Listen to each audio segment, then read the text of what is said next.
जब कोई ग्रह सितारे और ऑब्जर्वर के बीच से निकलता है तब यह तकनीक काम आती है। नासा के मुताबिक ट्रांजिट से पता चलता है कि कोई एक्सोप्लैनेट किसी सितारे के सामने से निकल रहा है, जिससे उसकी रोशनी कम हो जाती है। अमेरिकी अंतरिक्ष एजेंसी नासा कई एडवांस जनरेशन के टेलीस्कोप पर काम कर रही है, जिसमें से एक है महाविशाल रोमन स्पेस टेलीस्कोप। एस्ट्रोनॉमर को उम्मीद यह है कि यह हजारों नई दुनिया की खोज कर सकेगा। उम्मीद की जा रही है कि अगले साल के मध्य तक लॉन्च हो जाएगा और कई सुपर अर्थ खोजी जा सकेगी। माना जाता है कि सुपर अर्थ धरती से ज्यादा विशाल और द्रव्यमान वाले होते हैं। इनके अलावा छोटे वरुण जैसे ग्रह भी होते हैं जो धरती से 4 से 8 गुना छोटे होते हैं। रोमन को नैन्सी ग्रेन रोमन का नाम दिया गया है। नैन्सी को हबल स्पेस टेलीस्कोप की मां कहा जाता है। तो आज के इस वीडियो में देखेंगे नासा के इस महाशक्तिशाली रोमन स्पेस टेलीस्कोप के बारे में कि जो दूर तक जाने वाला अंतरिक्ष यान है, और यह टेलीस्कोप ढूंढेगा कई दुनिया और सुपर अर्थ के बारे में। तो आज के इस वीडियो में हम रोमन स्पेस टेलीस्कोप के राज के बारे में जानेंगे। तो आज का वीडियो मजेदार होने वाला है, तो आप सब सीट बेल्ट बांध के बैठ जाए। चलते हैं एक मजेदार अंतरिक्ष के सफर में। तो बिना देरी किए शुरू करते हैं आज का यह एपिसोड। हेलो दोस्तों, मैं हूं आपका दोस्त और होस्ट ध्रुव और आप देख रहे हैं मेरे YouTube channel inside space facts. अगर आप इस चैनल पर नए हैं तो इस चैनल को सब्सक्राइब कर दीजिए और नोटिफिकेशन बेल को प्रेस कर दीजिए ताकि मेरे हर नए वीडियोस की नोटिफिकेशन आपको सबसे पहले मिले। और आप हमें इंस्टाग्राम पर फॉलो कर सकते हैं, लिंक डिस्क्रिप्शन में दी गई हुई है। चलिए दोस्तों शुरू करते हैं।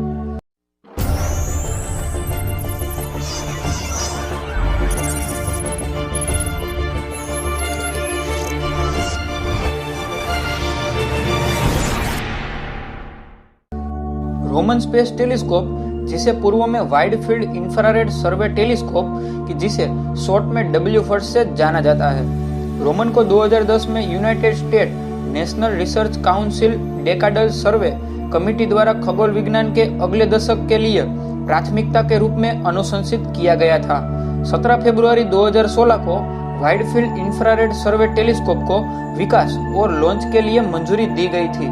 नासा के पहले मुख्य एस्ट्रोनॉमर नैन्सी ग्रेस रोमन के सम्मान में नाम रखा गया है, जिन्होंने व्यापक ब्रह्मांड पर केंद्रित अंतरिक्ष दूरबीनों का मार्ग प्रशस्त किया है।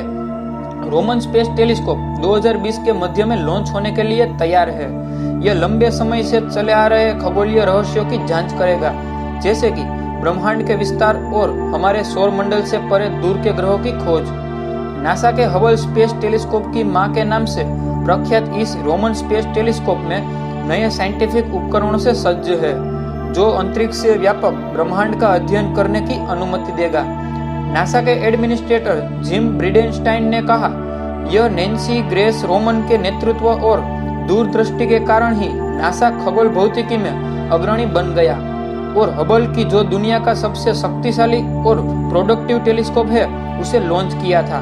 रोमन स्पेस टेलीस्कोप की जो dark matter, dark energy, exoplanet और इंफ्रारेड एस्ट्रोफिजिक्स के क्षेत्रों में आवश्यक प्रश्नों को सोल्व करने के लिए डिजाइन किया गया है।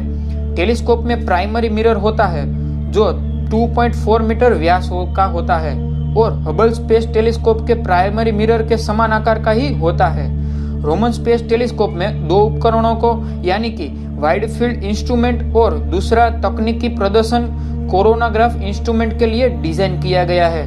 वाइड फील्ड इंस्ट्रूमेंट में देखने का एक क्षेत्र होगा जो हबल इंफ्रारेड इंस्ट्रूमेंट से 100 गुना बड़ा होगा, जिससे कम ऑब्जर्वेशन टाइम के साथ अधिक स्पेस पर कब्जा कर सकेगा। कोरोनाग्राफ इंस्ट्रूमेंट व्यक्ति के पास एक्सोप्लैनेट की हाई कॉन्ट्रैक्ट इमेज और स्पेक्ट्रोस्कोपी करेगा। यह महाशक्तिशाली टेलीस्कोप ऐसे विशाल ग्रहों को भी खोज सकेगा जो गैस से बने होते हैं।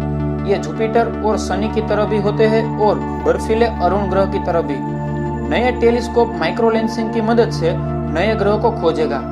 आइए यह ग्रेविटेशनल माइक्रोलेंसिंग क्या है यह जान लेते हैं। इसे 1704 में आइजैक न्यूटन ने खोजा था और बताया कि प्रकाश की किरण को ग्रेविटी के द्वारा विक्षेपित या बेंड किया जा सकता है।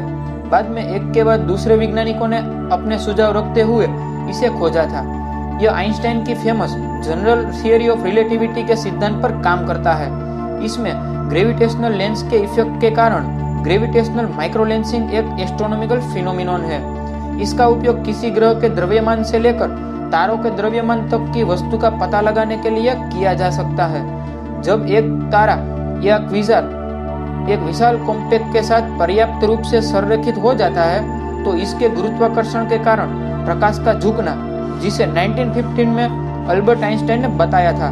सिंपल वर्ड्स में बोले तो जब अवलोकनकार के पास दूर ग्रह के पीछे छुपे तारे को देखना मुश्किल हो जाता है, पर इस इफेक्ट की वजह से तारे की रोशनी बड़ा ग्रह जो बीच में है उसके गुरुत्वाकर्षण की वजह से बेंट होकर अवलोकनकार को ऑब्जर्व होती है। आशा करता हूँ कि आप समझ गए होंगे। ये महाविशाल ऑब्जेक्ट का रोशनी पर असर मॉनिटर करते हैं। इस टेक्निक की मदद से एस्ट्रोनॉमर्स यह समझ सकते हैं कि यह ग्रह किसी सितारे का अंतरिक्ष में चक्कर काट रहे या नहीं।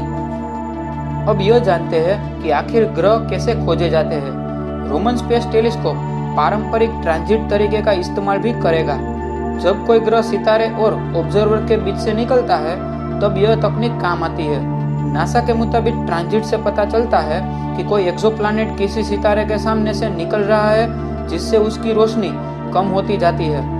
इस ग्रह को सीधे देखा नहीं जा सकता।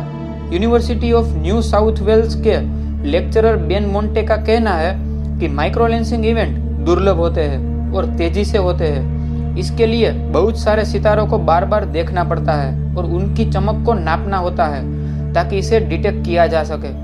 इससे किन ग्रहों की तलाश कर सकते हैं, आइए अब ये जानते हैं। माइक्रोलेंसिंग की मदद से ऐसे ग्रहों को भी ऑब्जर्व किया जा सकेगा जो किसी सितारे का चक्कर नहीं काटते और स्पेस में यूं ही घूमते रहते हैं। खोजे गए ग्रहों में से कुछ ऐसे क्षेत्रों में आते हैं जहां जीवन मुमकिन हो सकता है, जहां न तो ज्यादा गर्मी हो और ना ही ज्यादा सर्दी।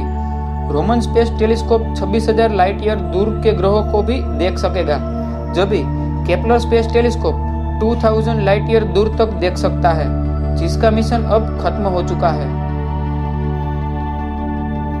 अंतरिक्ष कितना विशाल और कई किलोमीटर में फैला हुआ है। इसमें star, planet, Galaxy, black hole और कई ऐसे ऑब्जेक्ट हैं जिसमें कोई ना कोई राज छुपा होता है। साइंटिस्ट आए दिन नए नए एक्सपेरिमेंट के जरिए ब्रह्मांड के अनसुलझे रहस्यों से पर्दा उठाने की कोशिश करते हैं और हमारी पृथ्वी से बाहर कहीं पर लाइफ की पॉसिबिलिटी के बारे में खोजते रहते हैं। तो आप सब इनके बारे में जानना चाहते हो तो आप हमारी चैनल से जुड़े रहे। और आज का वीडियो आपको कैसा लगा ये कमेंट करके बताएं। और वीडियो पसंद आया हो तो एक लाइक तो बनता है मेरे दोस्त। तो वीडियो को लाइक कीजिए और इस वीडियो को अपने फ्रेंड्स और फैमिली में ज़्यादा से ज़्यादा शेयर कीजिए। ऐसे ही इंटरेस्टिंग वीडियोस के साथ फिर मिलेंगे दोस्तों नेक्स्ट वीडियो में। तब तक के लिए have a good day, take care yourself, जय हिंद।